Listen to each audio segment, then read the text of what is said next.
¿Qué tal? Los saluda Benjamín Sepúlveda Hernández desde su programa La Dimensión Formativa del Hombre. El día de hoy quiero hablar de ese estado, pues, en que queda el hombre después de la caída, con una inclinación hacia el pecado natural, de tal forma que se reveló el cuerpo físico, material, contra el espíritu. Ahí están contendiendo, dice San Pablo. Veo dos leyes que contienden. La de mi cuerpo, que me invita al pecado, a la lujuria, y la del espíritu, que busca pues lo bueno y busca oponerse a esta inclinación. Pues esto es lo que se conoce como la concupiscencia, y a esta inclinación hay que oponerle siempre a esos vicios, esos afectos desordenados, virtudes contrarias. Por ejemplo, si mi tendencia es hacia la lujuria, pues voy a practicar la castidad como virtud. Si mi inclinación es a la murmuración, a la crítica, pues voy a practicar la caridad. Si mi inclinación es a la ira, voy a practicar la paciencia como virtud, etcétera. Bien, pues entonces las virtudes son algo importante. Hay que conocer pues algo de ellas, primero a nivel humano, y en la mitad del programa en delante a nivel espiritual, a ver qué es lo que debemos hacer. Pero hablando de virtudes, pues podré empezar a decir que la madurez del ser humano es el resultado del desarrollo armónico de las virtudes humanas. Y la sociedad actual necesita hoy más que nunca que se vivan las virtudes para que el mundo sea un mejor lugar para todas las personas. La familia es la sede del desarrollo de las virtudes, ya que es la primera comunidad natural de relación que tiene como finalidad la ayuda mutua. Sin embargo, para alcanzar la plenitud humana, además de la familia o de la familia, hacen falta también las relaciones de trabajo, los amigos y los compañeros. O sea, hay que buscar la virtud dentro de casa y fuera de casa. Pero bueno, ¿y qué es una virtud? Pues la palabra virtud significa esa disposición, ese estar ciertos que queremos en forma constante obrar el bien y alejarnos del mal. Pero se puede definir así, dando alguna definición técnica, por decir de alguna forma. Las virtudes son hábitos adquiridos. O sea, un hábito se forma a base de repeticiones. Y yo adquiero una virtud a base de repeticiones. Son hábitos adquiridos que nos permiten obrar bien y alejarnos del mal. Y pues las virtudes se consideran hábitos porque llevan a cabo a un modo de ser permanente.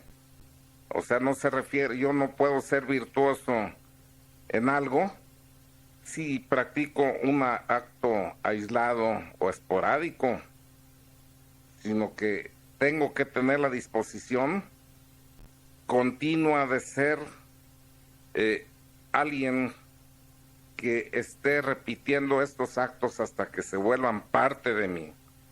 O sea, son parte de la persona, de su forma de ser. Y se puede ser bueno en un doble aspecto. Por ejemplo, a nivel profesional, pues habrá quien sea un virtuoso, ¿verdad?, del violín, o un buen arquitecto, o un buen maestro. Pero por otra parte, cuando se habla de las virtudes a nivel personal, aquí ya se habla en valores absolutos de que la persona llegue a ser un buen hombre, una buena persona, cuando se aleja de vicios y practica las virtudes. Y las virtudes, ¿qué beneficios llegan a hacer en las personas?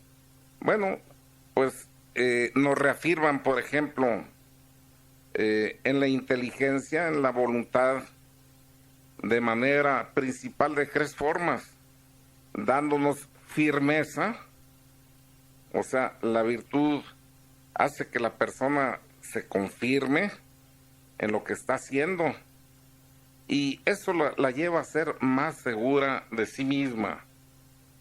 Yo, por ejemplo, si tuviera alguna adicción a algún vicio, por ejemplo, al tabaco o al alcohol, al vino, bueno, al empezar a alejarme de estas cosas por voluntad propia, buscando ser mejor, llevar bienestar a mi cuerpo, a mi persona y a los demás, ser más libre, porque un mal hábito es una adicción, es algo que esclaviza.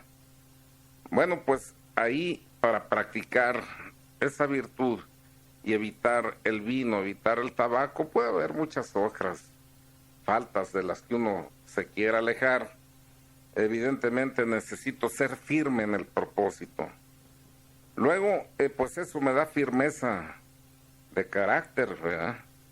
Reafirma mi voluntad.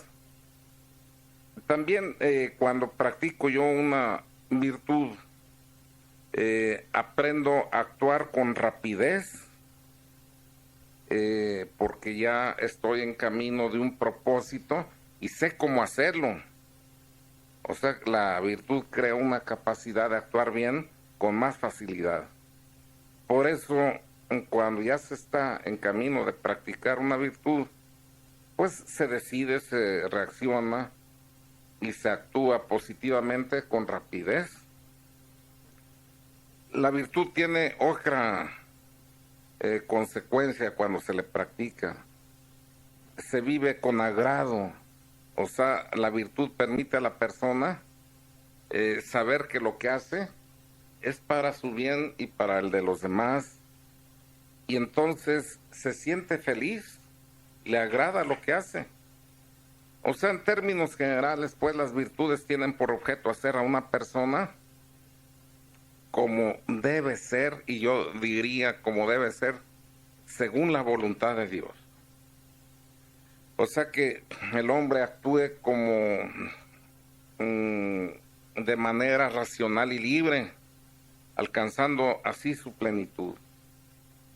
Entonces las virtudes humanas, de acuerdo a esto que estamos diciendo, son aquellos que se logran a base de esfuerzo propio, de poner la intención y la voluntad de alcanzar una meta. Normalmente dicen los maestros de espiritualidad que se lleva un año en erradicar un vicio, un mal hábito, y dejar en lugar de él a una virtud. En ocasiones hay personas que tienen cierta predisposición natural a actuar bien. Por ejemplo, hay quien es naturalmente, o sea, por naturaleza, ordenado, optimista o generoso. Y hay quien logra serlo del mismo tamaño o más que aquel que tiene las capacidades a base de constancia, de repetición en los actos virtuosos.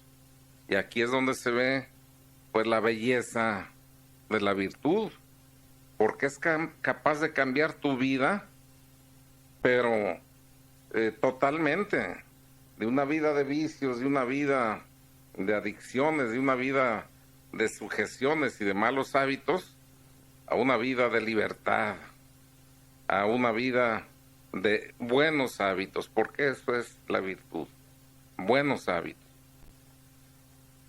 Las virtudes, pues, como se ve, aumentan la libertad y el dominio de la persona, ya que a través de la inteligencia y la voluntad van ordenando esos impulsos instintivos o inclinaciones humanas.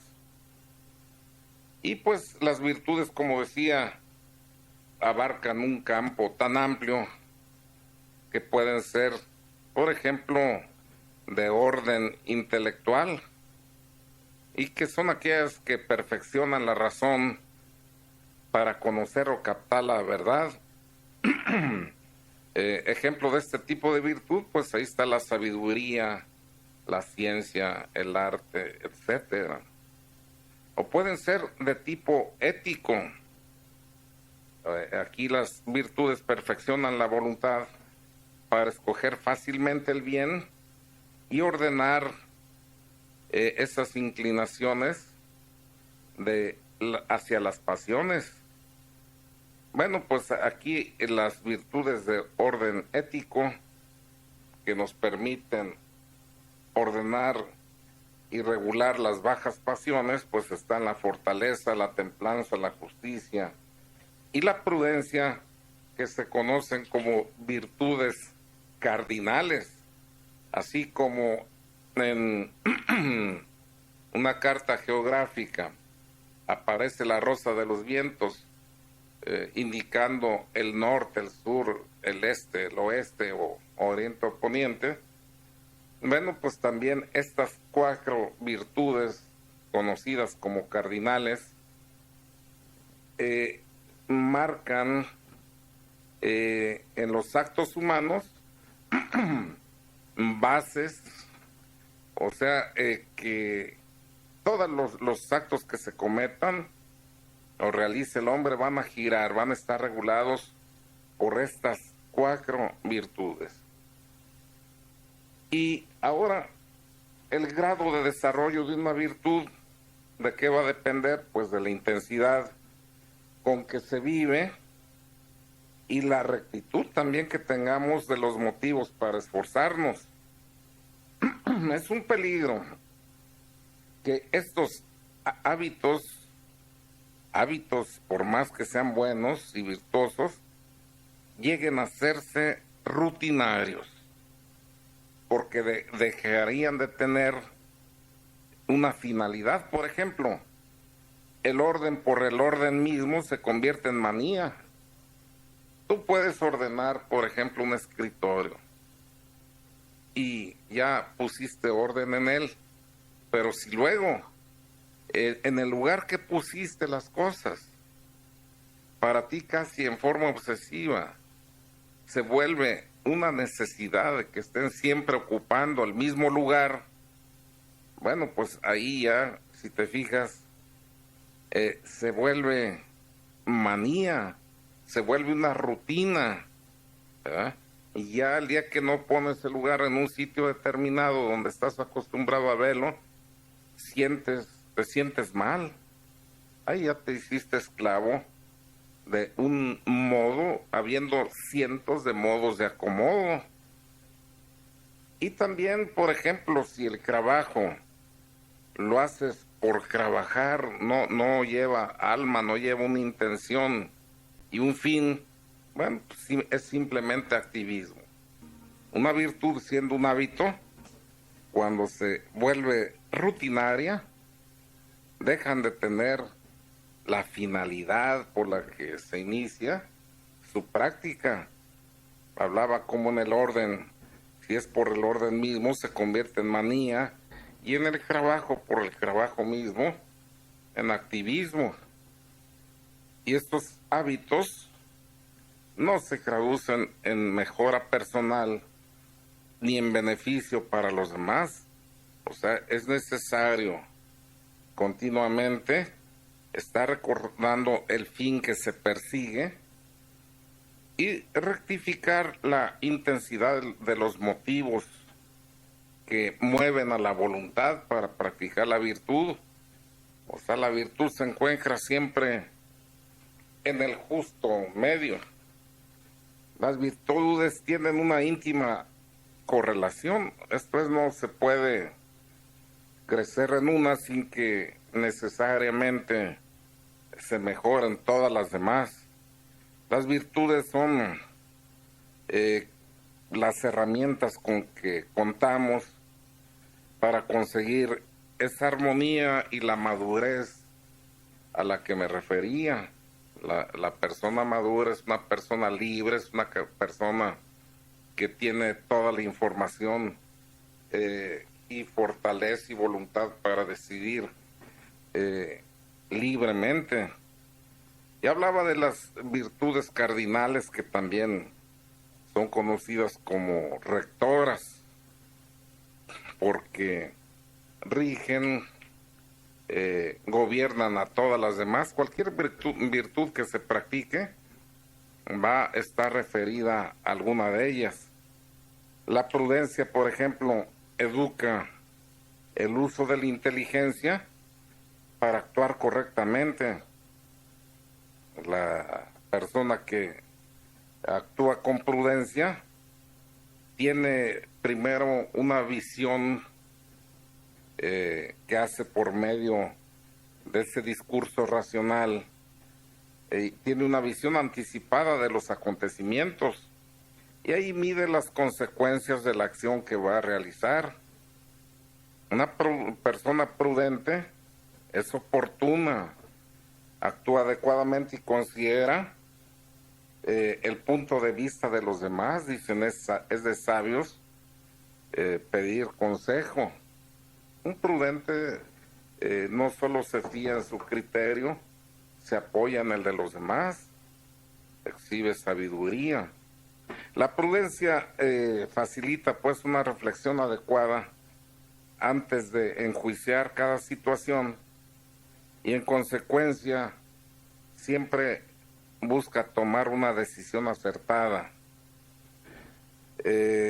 La fortaleza, que es otra virtud cardinal o rectora, significa la fuerza o el vigor físico, pero se entiende también a la firmeza de ánimo y al vigor moral. Esta virtud educa a las personas en el ejercicio de la voluntad y la voluntad es la que vigoriza al hombre para realizar el bien con constancia y paciencia. A la fortaleza se le describe como la gran virtud, la virtud, por ejemplo, de los enamorados.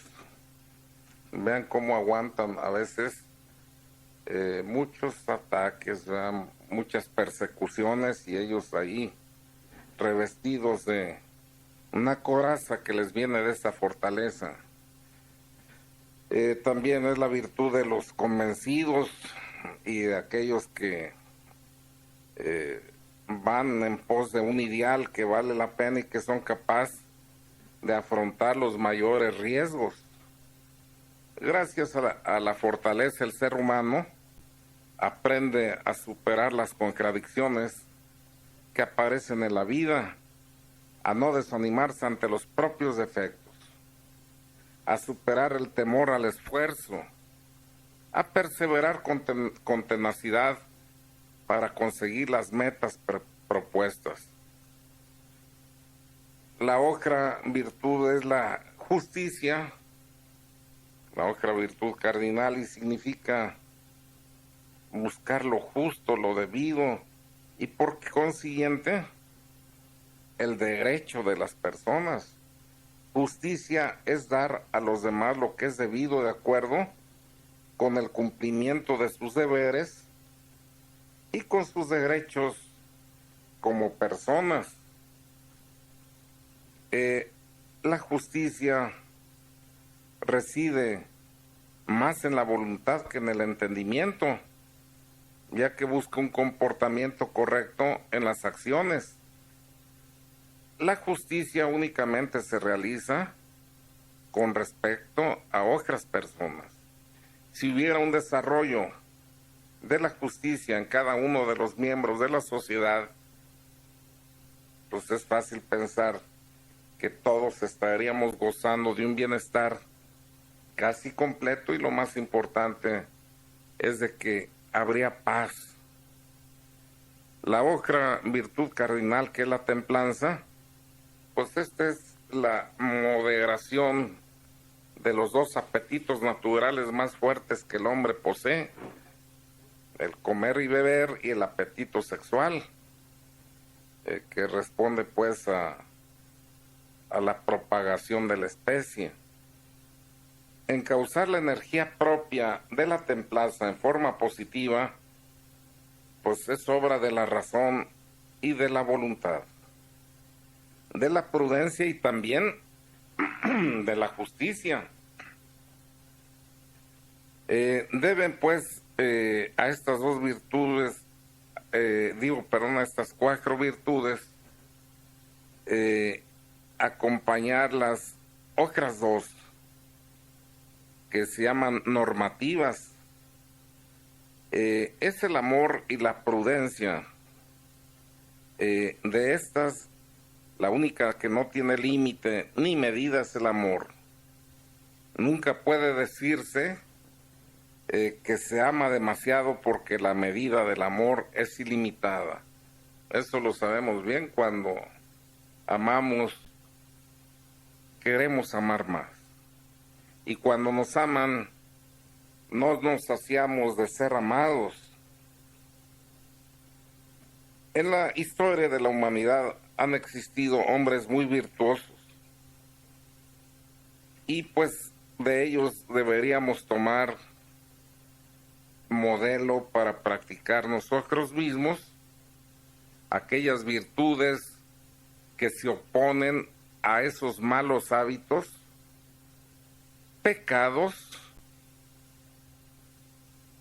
o inclinaciones a pecados o imperfecciones. Y es que también se vuelve un pecado, un hábito, un mal hábito. El mentir, por ejemplo, estar mintiendo constantemente. Pues el dar paso a pensamientos de lujuria, etcétera. O sea, hay que estar practicando las virtudes para ser mejores personas, pero también para vivir una vida espiritual alta que nos lleve a la santidad. Sin la práctica de las virtudes es imposible avanzar en los senderos que nos llevan a la perfección. Y hablando de la perfección cristiana, es hablar de la plenitud del amor de Cristo o de la santidad. Y tras la pausa musical, a la que vamos a ir enseguida, les hablaré a nivel espiritual, habiendo visto la parte humana de cómo se desarrollan y viven estas virtudes y el impacto en nuestro ambiente, en nuestra familia y en nuestras personas. Vamos a ver pues cuáles son las principales que se deben practicar según esa visión de Dios. Y durante la primera media hora estuvimos exponiendo esa visión de los vicios y las virtudes, cómo quedamos inclinados por el pecado a la concupiscencia, que es una inclinación, pero que si no se frena, se va a los malos hábitos, a los vicios pecaminosos, y cómo se les debe pues oponer por medio de las virtudes violencia para que esos malos hábitos, si ya dimos pasos a ellos, se transformen en una forma virtuosa de vivir, diciendo pues, o retomando, que una virtud son hábitos adquiridos que nos llevan a obrar bien y a alejarnos del mal. Pero ofrecí que en la siguiente media hora iba a darle un enfoque espiritual, y aquí quiero recordar que cuando un escriba, un doctor de la ley, preguntó a nuestro Señor Jesucristo, ¿cuál es el principal de los mandamientos? Respondió nuestro Señor, amarás al Señor tu Dios. con todo tu corazón, con toda tu alma y con todo tu espíritu. Este es el mayor y primer mandamiento. Y el segundo es semejante a este: amarás a tu prójimo como a ti mismo. Y terminó diciendo: de estos dos mandamientos pende toda la ley y los profetas. Pues ahí está. El amor a Dios y al prójimo, el mayor de los mandamientos. Eso ahí en San Mateo 23, 34, 40, lo pueden leer, y como ven, es una síntesis hermosa: el amor a Dios, el amor al prójimo, de los 10 mandamientos. Ahí se concentra todo. Pero carentes como estamos los humanos de entendimiento, por nuestra naturaleza caída, donde perdimos esa ciencia infusa que nos daba derecho al conocimiento de todos los misterios, sin pasar por universidades, pues estas palabras de nuestro Señor como que no quedaron suficientemente explicadas. A juzgar por otra pregunta que hizo un joven rico a nuestro Señor, le dijo: Maestro, ¿qué de bueno he de hacer para alcanzar la vida eterna? Y Cristo le respondió: ¿por qué me preguntas acerca de lo bueno? Uno solo es bueno, mas si quieres entrar en la vida, observa los mandamientos. Y estando pues abierto, despierto y presente en la jugada, le replicó el joven rico: ¿cuáles mandamientos? Y ahí nuestro Señor le dice: no matarás, no cometerás adulterio, no robarás, no darás falso testimonio, honra a tu padre y a tu madre, y amarás a tu prójimo como a ti mismo. San Mateo 19, 16, 19. O sea, le volvió a repetir los 10 mandamientos. Este joven rico pensaba que un nuevo maestro, pues una nueva ley. Lo que no sabía él es de que ese Dios que iluminó la inteligencia de los profetas y de Moisés es el mismo. Es el Dios eterno, y en él no hay mudanza, es inmutable, no hay cambios. Y era el mismo aquel que iluminó al profeta, que ahora iluminaba a Cristo mismo, puesto que era su espíritu, y de él daba testimonio al decir estas cosas. Pues nuevamente la respuesta de nuestro Señor, si se fijan, fue clara y contundente: para salvarse hay que cumplir los mandamientos. Y esos 10 mandamientos, cuando se les observa bien, se van a fijar que están referidos al amor de Dios, o sea, a la relación del hombre que debe tener con su Creador, y constituyen el núcleo principal de la ley. ¿Cuáles son esos 3 mandamientos? Primero, amar a Dios sobre todas las cosas. Segundo, no jurar su santo nombre en falso. Y tercero, santificar las fiestas. O sea, ese culto de adoración que a él solo se le debe dar, en reconocimiento a su señorío. Bien, pues ahí está el núcleo principal de la ley. El amor de Dios, la relación del hombre con Dios, en esa unión y en esa comunión de amor. Dios con el hombre con Dios. Pero el hombre es sujeto a esa ley, reconociendo al Señor sobre todas las cosas. Por tanto, pues la transgresión de estos 3 primeros mandamientos, como se ve, pues son los más graves, y contra ellos se peca por medio de la idolatría, la superstición y el sacrilegio. La idolatría, dar el culto de adoración a ídolos. Y un ídolo puede ser una criatura, puede ser una adicción, puede ser el dinero, todo lo que te aleje de Dios. Bueno, pero ya de los 10, si se fijan, se fueron 3 mandamientos para prevenirnos de las faltas contra el amor de Dios. Y los restantes 7 mandamientos regulan las relaciones humanas sobre la base de justicia y caridad, buscando que la caridad crezca con la observancia de estos mandamientos hasta llegar a la santidad, que es la plenitud del amor a Cristo.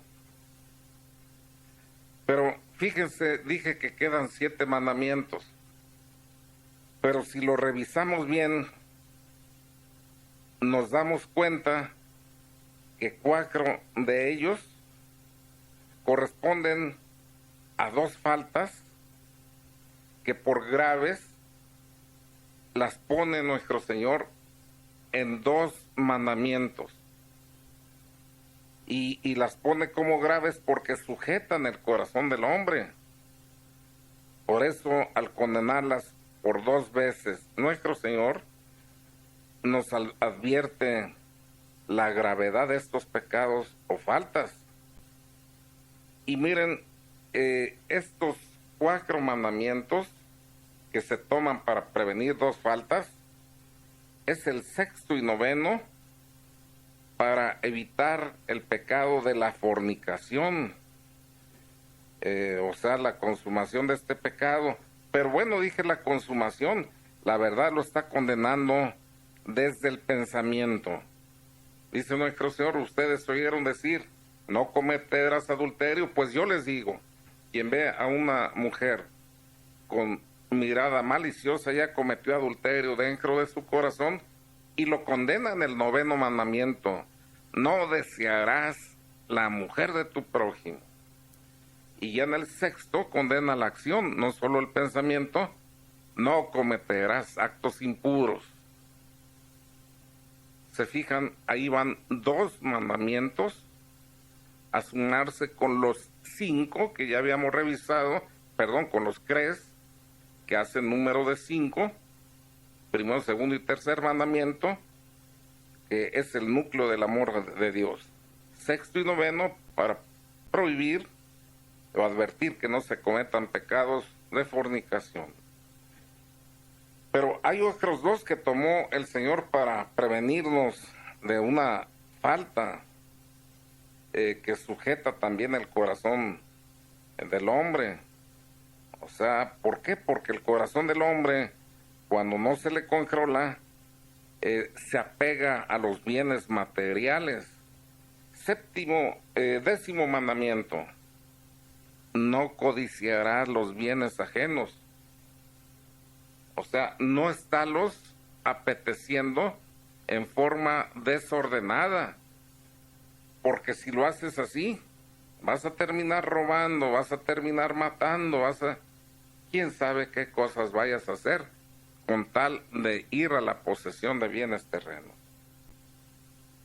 7º mandamiento: no hurtar.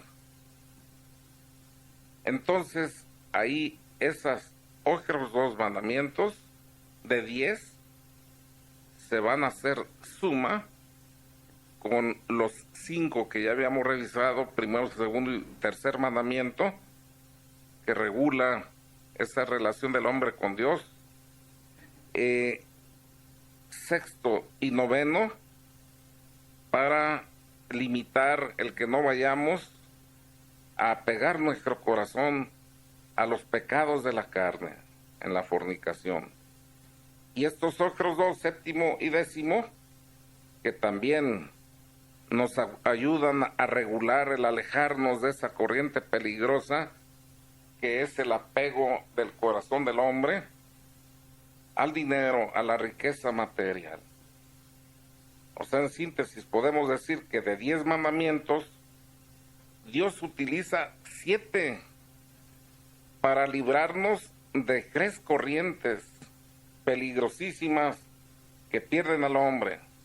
Uno, pues ya dije, la idolatría, cuando violas primero, segundo y tercer mandamiento. Luego, otra corriente peligrosísima, la fornicación, viola sexto y noveno mandamiento. Y otro, el apego del corazón a las riquezas, cuando violas séptimo y décimo mandamiento. Así que, si Dios de 10 mandamientos, 7 de ellos los utilizó para prevenirte de 3 faltas peligrosísimas, entonces hay que ponerle mucha atención hasta a estas 3 faltas, no en balde. La iglesia, por ejemplo, en sus comunidades religiosas, les ha dado normalmente 3 votos que practican la mayoría de ellas: pobreza, castidad y obediencia. La pobreza para oponerse a ese apego de los bienes materiales, que, como decía, están condenados en ese séptimo y décimo mandamiento. Luego, castidad, que se oponen, es la virtud contraria que se debe practicar para evitar caer en esos pecados que está prohibiendo el noveno y sexto mandamiento. Pobreza, castidad y la obediencia, que recomiendan también y practican las comunidades religiosas, porque miren, el pecado del hombre fue doble. O sea, fue de soberbia porque pretendió ser semejante a Dios, cuando el engañador le dijo: mentiras que van a morir, Dios tiene celos de ustedes, pues bien sabe que el día que coman de este árbol, era una ciencia, un conocimiento, el árbol de la ciencia del bien y del mal, van a ser semejantes a Dios. Un pecado de soberbia, pero también de desobediencia, porque les había dicho el Padre Eterno, Yahvé, no se acerquen a ese árbol, ni vayan a comer de ese fruto, no sea que haciéndolo venga a ustedes la muerte. Entonces desobedecieron por eso, para ir en contra de la violación al primero, segundo y tercer mandamiento. Ahí en estas comunidades religiosas, la iglesia recomienda la sujeción, la obediencia a los superiores. Pues vean ustedes, entonces, ya ahí está todo un programa de vida. Si estás practicando tú la castidad, la pobreza de corazón y la obediencia, el 70% de la economía necesaria para salvarte ya la estás echando ahí en los arcones de tus tesoros espirituales. Es que fue contundente la respuesta de nuestro Señor al joven rico: ¿qué debo hacer para salvarme? Cumple los mandamientos.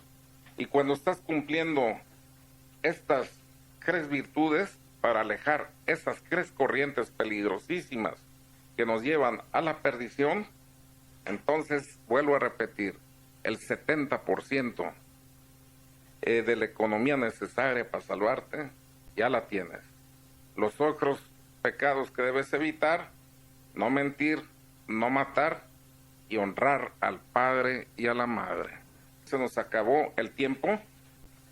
Empieza a formar esos buenos hábitos que son las virtudes, practicando según el orden de importancia, según la falta más arraigada que esté en ti, pero practicando la pobreza, la castidad y la obediencia. Si lo que predomina en ti es la soberbia, pues entonces hay que ir a la raíz, a la humildad. Pobreza, castidad y obediencia, sin descuidar las demás virtudes. Bien, que tengan buena tarde.